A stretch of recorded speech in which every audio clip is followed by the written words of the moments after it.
Golf is generally a quiet game, but when it comes to the sport's impact on the environment, there's a lot of noise. If you had to come up with environmentally friendly recreational activities, that's not high on my list. From resource usage to fertilizers to habitat destruction, many, including Northwestern professor Neil Blair, consider golf to be environmentally harmful.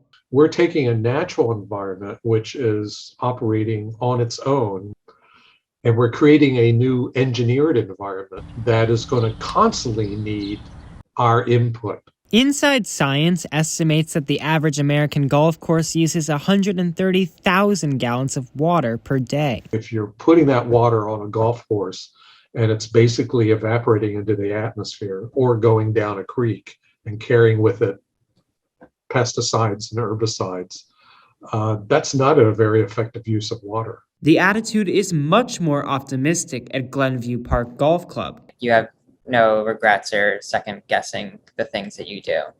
No. During a major course renovation back in 2014, design wetlands like this one right behind me were created to keep water from overflowing into neighboring properties. Everything sort of runs down into these wetlands, and you have those native grasses that weed out all the pollutants before the water gets into the sewers and neighboring waterways. Where we are able to conserve is using pretty sophisticated electronic and digital irrigation system to go ahead and actually program very specific areas on how much water they need. The Illinois EPA requires courses to use a rinse aid pad when preparing chemicals for use. With chemical and water and getting the right mixture, it must be done on this pad, that if there were to ever be a spillage, this pad actually collects it.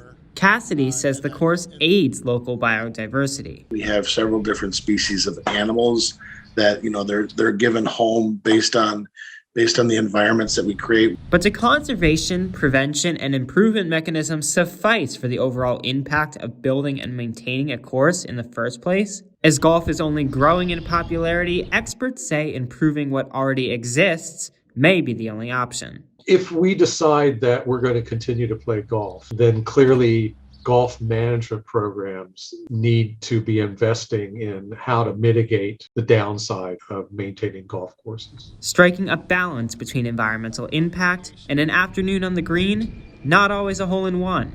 Logan Schijano, Northwestern News Network.